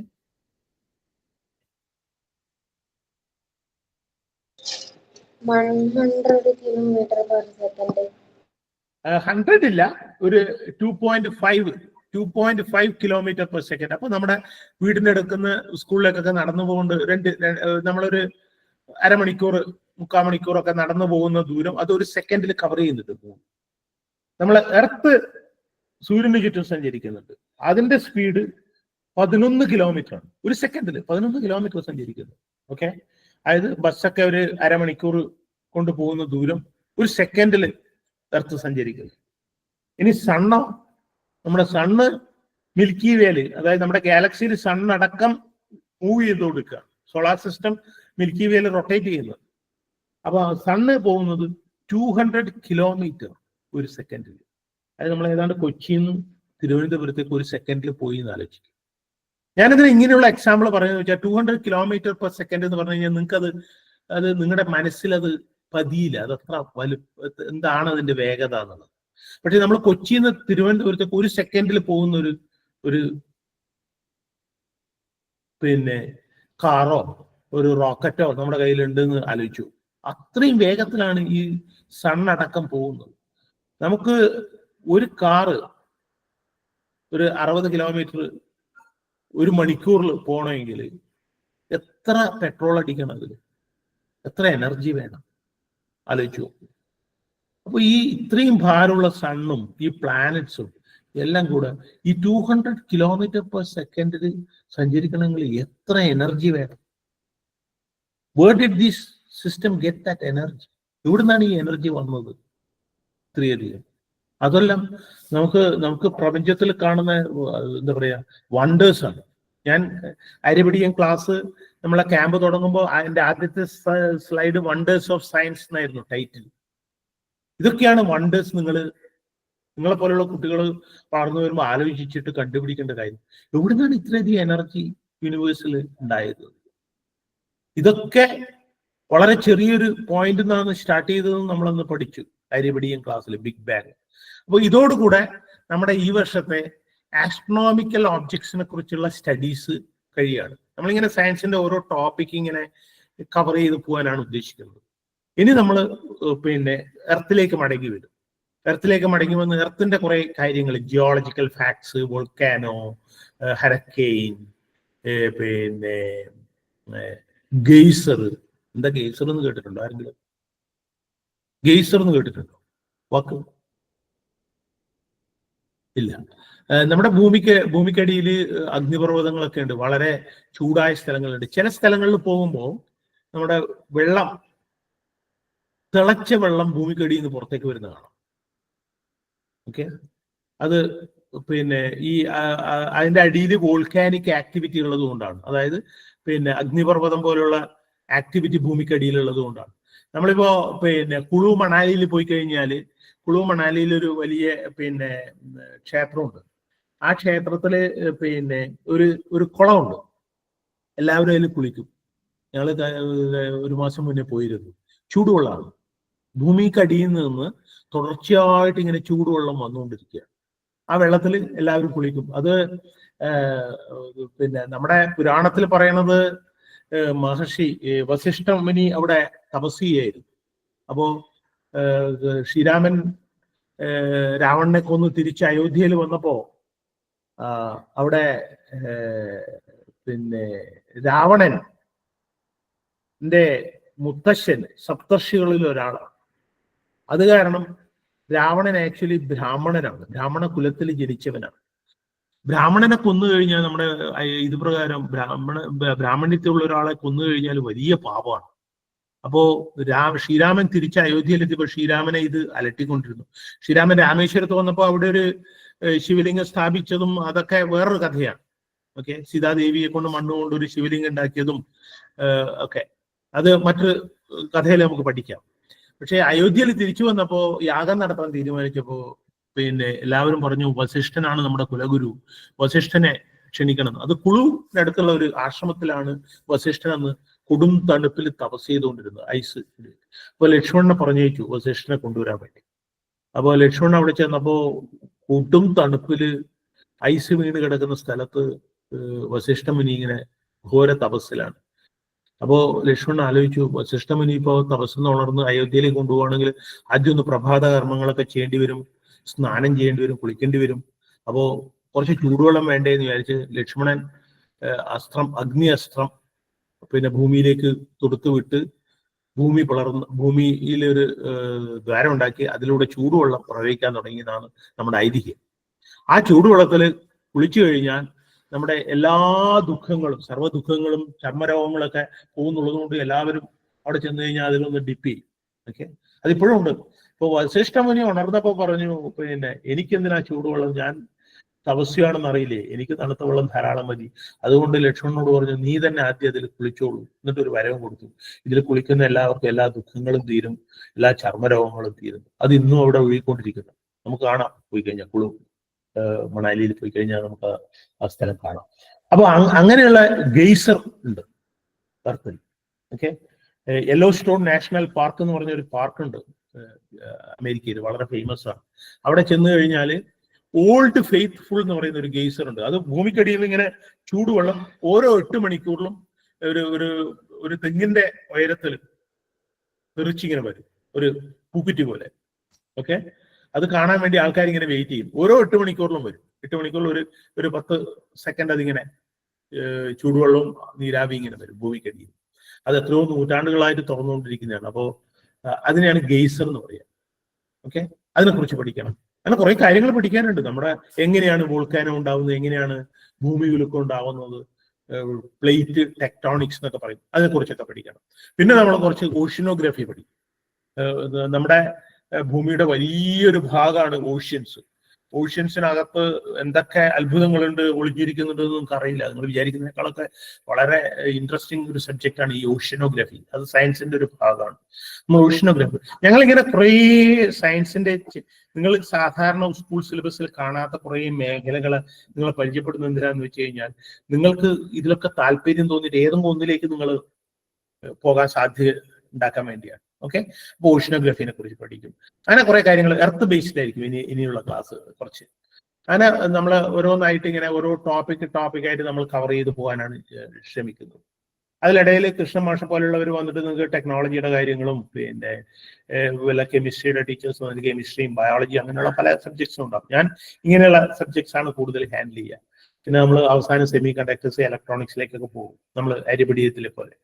അപ്പൊ നിങ്ങൾക്ക് ഇന്നത്തെ ക്ലാസ്സിനെ കുറിച്ച് വല്ല സംശയങ്ങളും ഉണ്ടോ? ചോദ്യങ്ങളോ സംശയങ്ങളോ ഉണ്ടോ? അൺമ്യൂട്ട് ചെയ്ത് ചോദിക്കൂ കേട്ടോ. കുട്ടികൾക്ക് ആർക്കെങ്കിലും സംശയങ്ങളുണ്ടെങ്കിൽ ചോദിക്കൂ ഇന്നത്തെ ക്ലാസ്സിനെ കുറിച്ച്. സംശയങ്ങൾ ഇല്ലെങ്കിലും ക്ലാസ്സിനെ പറ്റി ഒരു ഫീഡ്ബാക്ക് പറയും ഓരോരുത്തരും. ഒരു സെക്കൻഡ് കൂടെ ഞാൻ പറഞ്ഞോട്ടെ. ഞാൻ അടുത്ത ക്ലാസ് പിന്നെ ഞാൻ കയറുക ഷിക്കാഗോ എന്നാണ്. ഓക്കെ, ഞാൻ മക്കളുടെ അടുത്ത് അമേരിക്കയിലേക്ക് പോവാണ്. അപ്പോ നമുക്ക് ഷിക്കാഗോ എന്നുള്ള ഒരു വ്യൂ നിങ്ങൾക്ക് കാണിച്ചു തരാം പറ്റുകയാണെങ്കിൽ. ഓക്കെ, അവള് ഒരു 30 സ്റ്റോറി 30 നിലയുള്ള ഒരു ബിൽഡിങ്ങിലാണ് അവൾ താമസിക്കുന്നത്. അതിന് 30ാമത്തെ നിലയിലാണ്. അപ്പൊ അതിൽ നിന്നുള്ള വ്യൂ വളരെ ഭംഗിയുള്ള ഒരു വ്യൂ ആണ്. പറ്റുകയാണെങ്കിൽ കാണിച്ചു തരാം. ഓക്കെ, അവിടെ വൈകുന്നേരമായിരിക്കും, ഇവിടെ കാലത്ത് എന്ന് പറയുമ്പോൾ നോക്കാം. എനിവേ നിങ്ങൾ ഒരു ഫീഡ്ബാക്ക് തുടങ്ങിക്കോളൂ. സാർ, ഈ റിഗൽ സെന്റാറസും ടോളിമാനോ ആൽഫ സെഞ്ചുറി എയും ബിയാ? അതെ, ആൽഫ സെന്റോറി എ ബി ആണ്, ടോളിമാനും മറ്റതും കാലിഞ്ചറും. അതെ, correct. A and B. Right, very good.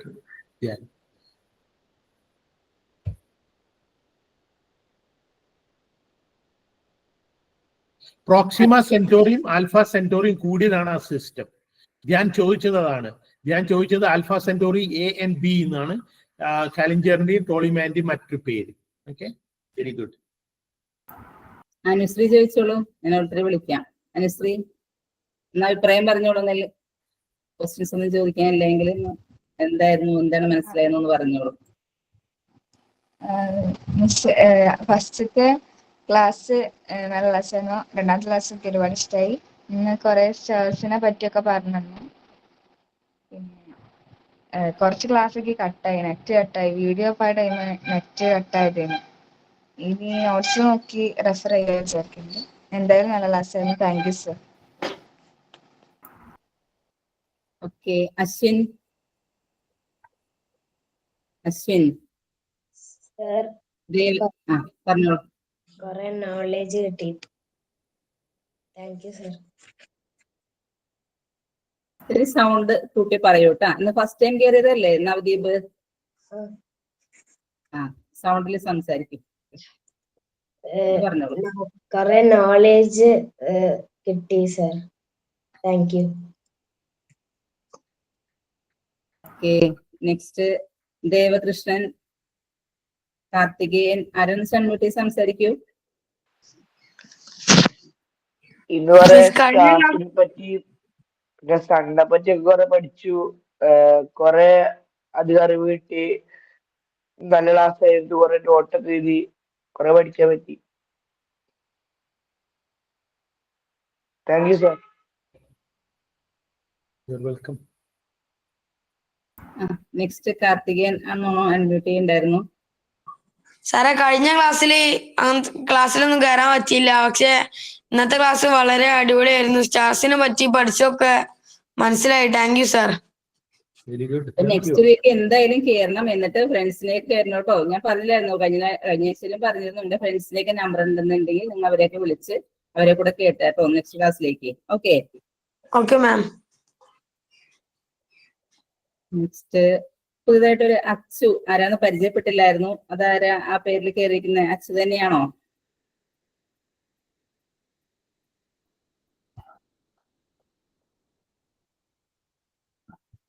Left ആയി തോന്നുന്നു.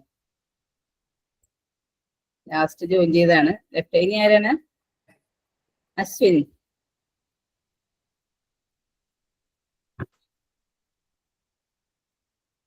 അശ്വിനുണ്ട്. ദേവകൃഷ്ണൻ. ദേവകൃഷ്ണൻ സംസാരിച്ചു അല്ലേ? ഓക്കെ, ആർക്കൊന്നും പറയാനില്ല ഇനി? വളരെ നല്ല ക്ലാസ് ആയിരുന്നു. കൂടുതൽ വിവരങ്ങൾ മനസ്സിലാക്കാനും സ്പേസിനെ കുറിച്ച് കൂടുതൽ അറിയാനും സർ സഹായിച്ചു. Thank you sir. അനസുര എന്നുള്ള പേരിൽ കയറിയിരുന്ന മോളുടെ പേര് അക്ഷയ് എന്നാണ്. അക്ഷയ്. അക്ഷയ് വൈകിയാണ് ജോയിൻ ചെയ്തത് അല്ലേ? കുറച്ച് വൈകി. എല്ലാവരും ആയി തോന്നുന്നു. പിന്നെ അശ്വിൻ സംസാരിച്ചില്ല. ആർക്കെങ്കിലും എന്തെങ്കിലും പറയാനുണ്ടോ? ഇല്ല തോന്നുന്നു. എന്തായാലും ഇന്നിപ്പോ 7 കുട്ടികൾ വന്നിട്ട് ഒരാളിപ്പോ ലെഫ്റ്റ് ആയി. എത്രയും പേര് വന്നിട്ടുണ്ടായിരുന്നു. അടുത്ത വീക്കിലേക്ക് ക്ലാസ്സിലേക്ക് എല്ലാവരെയും ജോയിൻ ചെയ്യിക്കാൻ വേണ്ടി ശ്രമിക്കണം. നിങ്ങളുടെ ഭാഗത്ത് ശ്രമം ഉണ്ടാവും. നിങ്ങളുടെ കയ്യിലുള്ള ഫ്രണ്ട്സിന്റെ ഒക്കെ നമ്പർ ഉണ്ടെങ്കിൽ അവരെയൊക്കെ വിളിച്ച് നിങ്ങളും കൂടെ ഒന്ന് ഇതിന് വേണ്ടിയിട്ട് അവരെ കൂടെ ഇതിനകത്ത് എത്തിക്കാം. ഇത് എത്ര നല്ലൊരു പ്ലാറ്റ്ഫോമാണ് നിങ്ങൾക്ക് കിട്ടിയിരിക്കുന്നത്. ലാസ്റ്റ് വീക്കിൽ സാറ് ബ്രഹ്മോസ് മിസൈലിനെ കുറിച്ച് ക്ലാസ് എടുത്തിട്ട് ഒരു 3 ക്വസ്റ്റ്യൻ ഉണ്ടായിരുന്നു. ആ ക്വസ്റ്റിനെ കുറിച്ച് തന്നെ അരമണിക്കൂറിലധികം വളരെ ഡീറ്റെയിൽ ആയിട്ട് PowerPoint പ്രസന്റ് ചെയ്തിട്ടൊക്കെയാണ് സാർ അതിന്റെ ആൻസർ പോലും പറഞ്ഞത്. അപ്പൊ അത്രയ്ക്കും നല്ല ക്ലാസ് ആണ്. അത് മിസ്സാക്കരുത് നിങ്ങൾ. തീർച്ചയായിട്ടും നിങ്ങൾ എല്ലാവരും തന്നെ അടുത്ത ആഴ്ച ഉണ്ടാവണം. അതോടൊപ്പം നിങ്ങൾ ഫ്രണ്ട്സിനെ കൂടെ ജോയിൻ ചെയ്യിക്കാൻ വേണ്ടി ശ്രമിക്കണം. അപ്പൊ നമ്മുടെ അനൂപ് സാർ ഇവിടെ നിന്ന് വന്നിട്ടുണ്ട്. അനൂപ് സാറിന് ഇപ്പൊ സംസാരിക്കാൻ വേണ്ടി പറ്റുന്ന യാത്രയിലാണോ അനൂപ് സാർ?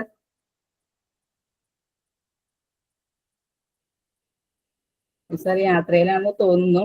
ഏതായാലും നമ്മുടെ സനാതന ധർമ്മ പാഠശാലയുടെ ആചാര്യൻ അധ്യാപകന്മാരായ രാജേഷിയും നമ്മുടെ അനിൽ സാർ നിങ്ങൾക്ക് എല്ലാവർക്കും അറിയാലേ, ക്ലാസ് വെച്ച് കണ്ടിട്ടുണ്ടാവുമല്ലോ അല്ലേ? ഇപ്പൊ പുതുതായിട്ട് 2 കുട്ടികൾ വന്നിട്ടുണ്ട്, അതുകൊണ്ടുകൂടിയാണ് പറയുന്നത്. സാറ് പ്രശസ്ത സൈക്കോളജിസ്റ്റ് ആണ്, അതുപോലെ മോട്ടിവേഷൻ സ്പീക്കറാണ്. സാറും രാജേഷ് സാറും കൂടെ കൂടിയിട്ടാണ് നിങ്ങൾക്ക് വേണ്ടി ഇത്രയൊരു ക്ലാസ് ഒക്കെ അറേഞ്ച് ചെയ്തപ്പോൾ നമ്മുടെ ക്യാമ്പിന് ശേഷം നല്ലൊരു ഓൺലൈൻ പ്ലാറ്റ്ഫോമാണ് നിങ്ങൾക്ക് കിട്ടിയിരിക്കുന്നത്. അപ്പൊ അത് നിങ്ങൾ മിസ് ചെയ്യാണ്ട് ഇനിയും കണ്ടിന്യൂ ചെയ്ത് വരണം എന്ന് മാത്രമാണ് പറയാനുള്ളത്. അപ്പൊ നമുക്ക് ഇന്നത്തെ ക്ലാസ്സിനെ കുറിച്ച് കൺക്ലൂഡ് ചെയ്യുന്നതിന് വേണ്ടിയിട്ടും നല്ലൊരു നിങ്ങൾക്ക് വന്നെത്തിയിരിക്കുന്ന എല്ലാവർക്കും സാറിനും എല്ലാവർക്കും ഓട്ടോ താങ്ക്സ് പറയുന്നതിനായിട്ട് കൃഷ്ണൻ മാഷിനെ ക്ഷണിച്ചോളുന്നു. കൃഷ്ണൻ മാഷ് നമസ്തേ. വിദ്യാജി കേൾക്കാവോ? കേൾക്കാം. എല്ലാവർക്കും നമസ്കാരം. അനന്തമജ്ഞാതം അവർണ്ണനീയം ഈ ലോകഗോളം തിരിയുന്ന മാർഗം, അതിങ്കലെങ്ങാണ്ട് ഒരിടത്തിരുന്ന് നോക്കുന്ന മർത്യൻ കഥയെന്ത് കാണുന്നു. ഇത് കുറച്ചു കാലം മുമ്പ് കവി പാടിയതാണ്. പക്ഷെ ആ കവിവചനത്തെ അങ്ങനെ വിട്ടുകൊടുക്കാൻ മനുഷ്യൻ തയ്യാറല്ല. ഇതിന്റെയൊക്കെ രഹസ്യങ്ങൾ വെളിപ്പെട്ട് കിട്ടണമെന്ന ആഗ്രഹത്തോടു കൂടി മനുഷ്യൻ നിരന്തരം പ്രവർത്തിച്ചു കൊണ്ടിരിക്കുകയാണ്. തൻ്റെ അന്വേഷണ തൃഷ്ണ കൊണ്ട് ഈ പ്രപഞ്ചത്തിന്റെ ഓരോരോ രഹസ്യങ്ങളും ചുരുളടിക്കാനുള്ള ശ്രമത്തിലാണ് ഓരോ ദിവസവും ശാസ്ത്രലോകത്തുള്ള ആളുകൾ. അതുകൊണ്ട് തന്നെ ഇന്ന് നമുക്ക് അജ്ഞാതമായിരിക്കുന്ന പല കാര്യങ്ങളും നാളെയും മറ്റന്നാളും അതിൻ്റെ അടുത്ത ദിവസങ്ങളിലും വരും വർഷങ്ങളിലുമായി നമുക്ക് ഇങ്ങനെ വെളിപ്പെട്ട് കിട്ടുകയാണ്. എന്നിരുന്നാലും മുഴുവനായി മനസ്സിലാക്കാൻ നമുക്ക് പറ്റുമോ എന്നുള്ള വളരെ ഒരു സമസ്യ, വലിയൊരു സമസ്യ നമ്മുടെ മുമ്പിലുണ്ട്. എങ്കിലും പറ്റുന്നതിന്റെ പരമാവധി കണ്ടുപിടിക്കുക, മനസ്സിലാക്കുക എന്നുള്ളത് മനുഷ്യന്റെ ഒരു ആഗ്രഹത്തിന്റെ ഭാഗമാണ്, ഇച്ഛാശക്തിയുടെ ഭാഗമാണ്. അതിന്റെ ഭാഗമായി പങ്കാളികളാവാൻ നിങ്ങളും ഭാവിയിൽ ഉണ്ടാവണം എന്നുള്ള ഒരു വിചാരത്തോടു കൂടിയാണ് നമ്മൾ ഇത്തരം ഒരു പ്ലാറ്റ്ഫോം ആരംഭിച്ചത്. ഈ പ്ലാറ്റ്ഫോമിൽ നമുക്ക് പരിണിതപ്രജ്ഞരായ അശോക് കുമാർ സാറിനെ പോലുള്ള ആളുകളെ കിട്ടുക എന്ന് പറഞ്ഞാൽ നമ്മളൊക്കെ ഭാഗ്യം ചെയ്തവരാണ്. കാരണം ഇതൊന്നും നമുക്ക് സ്കൂളുകളിൽ ഇത്ര ഡീറ്റെയിൽ ആയിട്ട് ലഭിക്കില്ല. കഴിഞ്ഞ ദിവസം നമ്മൾ വളരെ ചെറുതെന്ന് തോന്നുന്ന ആ ബ്രഹ്മോസ് മിസൈലിനെ പറ്റി എത്ര ഡീറ്റെയിൽ ആയിട്ടാണ് സാർ പറഞ്ഞു തന്നിരിക്കുന്നത്. ഇന്നിപ്പം ഈ സ്റ്റെല്ലാർ സൈക്കിളിനെ പറ്റിയും നക്ഷത്രങ്ങളുടെ ജന്മ, സ്ഥിതി, മരണ, നമുക്ക് മനുഷ്യന്മാരെ പോലെ തന്നെ അതിലെ ആ ട്രാൻസിഷൻ ഒക്കെ തന്നെ വളരെ കുറച്ച് നേരമാണെങ്കിലും നിങ്ങൾക്ക് ഒരു സ്പാർക്ക് ഉണ്ടാക്കി തരാനുള്ള സഹായകമായ തരത്തിൽ സാറിന് ഇവിടെ നിങ്ങൾക്ക് പറഞ്ഞുതരാൻ സാധിച്ചിട്ടുണ്ട്. ബാക്കി ഇനി നമ്മൾ ഉണ്ടാക്കേണ്ടതാണ്. ഞാൻ ശ്രദ്ധിച്ച മറ്റൊരു കാര്യം, ഓരോ ക്ലാസ്സിലും സാറ് നമുക്ക് ചില ലിങ്കുകൾ പരിചയപ്പെടുത്തുന്നുണ്ട്. ആ ലിങ്കുകൾ നമ്മളെ സംബന്ധിച്ച് അതിൽ കയറി നമുക്ക് ആഗ്രഹം ഉണ്ടെങ്കിൽ അത് പഠിച്ചെടുക്കാനുള്ള നല്ല ഒരു സാഹചര്യമാണ്. നമുക്കറിയില്ല ഏതിൽ നിന്നാണ് ഈ വിവരം കിട്ടുക എന്നുള്ളത്. അപ്പോഴാണ് സാർ അതിന്റെ ലിങ്ക് നമുക്ക് പറഞ്ഞു തരുന്നത്. ഇന്ന് ITER പറ്റി പറഞ്ഞു. അതിനെപ്പറ്റി പഠിക്കാനുള്ള ആ ശ്രമം കുറെ രാജ്യങ്ങൾ കൂടി നടത്തുന്നുണ്ട്. അത് നല്ലോണം മുന്നേറിക്കൊണ്ടിരിക്കുന്നുണ്ട്. ഇന്ത്യ അതിൽ പങ്കാളിയാണെന്നൊക്കെ പറഞ്ഞു. അപ്പൊ ഇനി അതിനെപ്പറ്റി കൂടുതൽ അറിയണമെന്നുണ്ടെങ്കിൽ നമുക്ക് ആ ലിങ്കിൽ കയറി അതിനെപ്പറ്റി പഠിക്കാനുള്ള ഒരു സാഹചര്യമുണ്ട്. ഇത് തന്നെ വളരെ സഹായകമാണ്. എവിടുന്ന് ഈ വിവരം ലഭിക്കും എന്നുള്ള കാര്യം നമുക്ക് കിട്ടുക എന്ന് പറഞ്ഞാൽ വളരെ വലിയ കാര്യമാണ്. അപ്പൊ തന്നെ പിന്നെ ഇതിന്റെ ഊഷ്മാവിനെ പറ്റിയും അതിന്റെ ലൈറ്റ് ഇയർ, അതിന്റെ ദൂരത്തിനെ പറ്റിയും ഒക്കെ പറയുന്ന സമയത്തും ആസ്ട്രിയുടെ പിന്നെ വലിപ്പം, അതുണ്ടാക്കുന്ന ആഘാതം, ഇതൊക്കെ നമുക്ക് പറഞ്ഞു തന്നു. ഇത്ര വലിപ്പം ഉണ്ടെങ്കിൽ ഇത്ര ആഘാതം ഉണ്ടാവും. അങ്ങനെയുള്ള 1-2 പിക്ചേഴ്സ് നമുക്ക് കാട്ടിത്തന്നു. അപ്പൊ നല്ല എക്സ്പീരിയൻസ് ആയിട്ടുള്ള ഇത്തരം ആളുകളുടെ അനുഭവ സാക്ഷ്യങ്ങളും വിവരങ്ങളും നമുക്ക് ലഭിക്കുമ്പോൾ അത് നല്ല രീതിയിൽ ഉപയോഗപ്പെടുത്താൻ നമ്മളുടെ ഭാഗത്തുനിന്ന് ഒരു ശ്രമം ഉണ്ടാവും. അങ്ങനെയാകുമ്പോൾ നമ്മളെ ഈ ശ്രമം നമുക്ക് 100% വിജയിപ്പിച്ചെടുക്കാൻ സാധിക്കും. അതുകൊണ്ട് ഇന്ന് കഴിഞ്ഞ ദിവസം 5 ആളായിരുന്നു, 7 ആൾ പങ്കെടുത്തു. അത് നിങ്ങളും കൂടി താല്പര്യം എടുക്കണം. നിങ്ങളെ ക്യാമ്പിൽ ഉണ്ടായിരുന്ന സുഹൃത്തുക്കളെയൊക്കെ നമ്പർ വിളിച്ചിട്ട് നല്ല ക്ലാസ് ആണ്, നിർബന്ധമായിട്ട് പങ്കെടുക്കണം, അവരെയും കൂടി ഇതിൽ എത്തിക്കണം. അപ്പൊ നിങ്ങളെ സംബന്ധിച്ച് ഞാൻ എപ്പോഴും പറയുന്ന കാര്യമാണ്, നിങ്ങൾ ഭാഗ്യം ചെയ്തവരാണ്. ഈ ഒരു സാഹചര്യം പലർക്കും കിട്ടാത്തതാണ്. അങ്ങനെ ഒരു സാഹചര്യം സൃഷ്ടിച്ചു തന്ന നമ്മുടെ ഈ പ്രബോധ സനാതൻ പാഠശാലയ്ക്കും അതിന്റെ പ്രവർത്തകന്മാർക്കും, അതിലുപരി നമ്മുടെ ഇത്രയും മെനക്കെട്ട് ഈ രാവിലെ നമുക്ക് ഇത് തരാൻ വേണ്ടി വിവരങ്ങൾ ശേഖരിച്ച് ഇത് വളരെ നല്ല രീതിയിൽ ക്ലാസ് തന്നുകൊണ്ടിരിക്കുന്ന അശോക് കുമാർ സാറിനും, അതേപോലെ ഇതില് ചെറിയ കുട്ടികളായിട്ടും നിങ്ങൾ ഈ ഉറങ്ങേണ്ട സമയത്തും ഉറക്കെ ഒഴിച്ചുകൊണ്ട് ഈ പ്ലാറ്റ്ഫോമിൽ കയറി തങ്ങളുടെ ജിജ്ഞാസ, നിങ്ങളുടെ ആ ആഗ്രഹം പൂർത്തീകരിക്കാൻ വേണ്ടിയുള്ള ശ്രമത്തിൽ ഏർപ്പെട്ടിരിക്കുന്ന എൻ്റെ പ്രിയപ്പെട്ട കുട്ടികൾക്കും വിദ്യാജിക്കും അനൂപ് സാറിനും എല്ലാം ഹൃദയത്തിന്റെ ഭാഷയിൽ നന്ദി അറിയിക്കുന്നു. താങ്ക് യു കൃഷ്ണൻ മാഷ്. എന്തായാലും ഇത്രയ്ക്കും വാല്യുബിൾ ആയിട്ടുള്ള ക്ലാസ് മിസ് ചെയ്തെന്ന് മാത്രമാണ് പറയാനുള്ളൂ. ക്ലാസ്സിനെ കുറിച്ച് കൃത്യമായിട്ട് നല്ലൊരു വിദ്യാർത്ഥി സാർ ക്ലാസ്സിൽ വരാത്ത കുട്ടികളെയൊക്കെ ഒന്ന് വിളിച്ചിരുന്നോ? വിളിച്ചിരുന്നു. കുറച്ചുപേരൊന്നും എടുക്കുന്നുണ്ടായില്ല. അപ്പൊ എല്ലാവർക്കും മെസ്സേജ് ഞാൻ ആ ലിങ്ക് തന്നെ ഷെയർ ചെയ്തു. കുറച്ചുപേർ എടുത്തിരുന്നു. അപ്പൊ പറഞ്ഞു മക്കളോട് പറയാമെന്ന് പറഞ്ഞിരുന്നു. അപ്പോ ബാക്കി എല്ലാവർക്കും ഞാൻ ലിങ്ക് ഷെയർ ചെയ്തിട്ടേക്കായിരുന്നു. ഇനിയിപ്പോ കുട്ടികളോട് ഞാൻ പറഞ്ഞിരുന്നു, അവരുടെ കയ്യിൽ കുറച്ചുപേരൊക്കെ നമ്പർ ഉണ്ടെന്നൊക്കെ പറയുന്നു. ഒന്നുകൂടെ ശ്രമിക്കാം. നെക്സ്റ്റ് വീക്ക് കൂടെ ഇപ്പൊ 8 പേരുണ്ടായിരുന്നു. ഒരാൾ ഇടയ്ക്ക് ലെഫ്റ്റ് ആയി പോയതാണ്. ഇപ്പോ വിളിച്ചപ്പോഴേക്കും ലെഫ്റ്റ് ആയി. അങ്ങനെ നമുക്ക് നെക്സ്റ്റ് വീക്ക് ഒന്നുകൂടെ നോക്കാം സർ. ഓക്കെ, ഒന്ന് മാക്സിമം നോക്കണേ. Okay, thank you. അനുജി സംസാരിച്ചോളൂ. ജസ്റ്റ് എന്തെങ്കിലും, ഞാൻ നേരത്തെ വിളിച്ചിരുന്നു. അപ്പോ എനിക്ക് ഒന്നേ പറയാനുള്ളൂ, നമുക്ക് ഈ അവസരങ്ങള് വിനിയോഗിക്കാൻ സാധിക്കുക. നമ്മുടെ കൃഷ്ണമാഷ് പറഞ്ഞ പോലെ ഇത്രയും നല്ലൊരു പ്ലാറ്റ്ഫോം നിങ്ങൾക്ക് ഇനി സ്വപ്നങ്ങളിൽ മാത്രം ഇത്രയും നല്ല രീതിയിൽ കാര്യങ്ങൾ ചെയ്തു തരുന്ന, ഇത്രയും ലളിതമായിട്ട് അത് നമുക്ക് തരുന്ന, അപ്പൊ ഇതൊക്കെ നിങ്ങൾ യൂസ് ചെയ്തില്ല എന്നുണ്ടെങ്കിൽ ഇതിനൊക്കെ നിങ്ങൾ വലിയ വില കൊടുക്കേണ്ടി വരും. നമ്മൾ ഇത്തരം ക്ലാസ്സുകളൊക്കെ പങ്കെടുക്കണമെന്നുണ്ടെങ്കിൽ എത്രയോ പേയ്മെന്റ് ചെയ്തിട്ടൊക്കെ നടത്തുന്ന ക്ലാസ്സുകളാണ്. അതൊക്കെ നമുക്ക് ഫ്രീ ആയിട്ട് കിട്ടുമ്പോൾ നമ്മളുടെ കുട്ടികൾക്ക് അതിന്റെ വാല്യൂ മനസ്സിലാവുന്നുണ്ടോ എന്ന് എനിക്കറിയില്ല. എന്തായാലും നിങ്ങളിത് പരമാവധി വിനിയോഗിക്കുക. എത്ര നമുക്ക് രാവിലേക്ക് ഉറക്കം വന്നാലും അതൊക്കെ ഒന്ന് മാറ്റി വെക്കുക. ഇത് നിങ്ങൾക്ക് നാളെ ഗുണം ചെയ്യുന്നതാണ്. തീർച്ചയായിട്ടും എല്ലാവരെയും അതിലേക്ക് കൊണ്ടുവരിക. വിദ്യാർത്ഥികൾ പ്രത്യേകം ശ്രദ്ധിക്കുക. കൃഷ്ണമാഷേ, അശ്വത് സാർ, എല്ലാവർക്കും നമസ്കാരം. Thank you. നമസ്കാരം. നമസ്കാരം.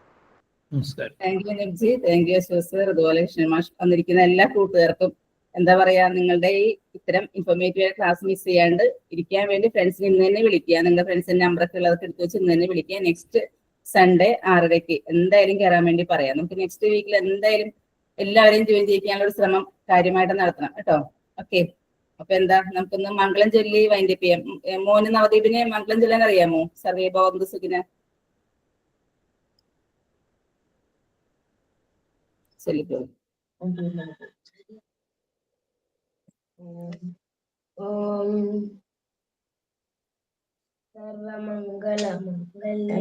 മംഗളമാണ്. പൂർണ്ണമതല്ല.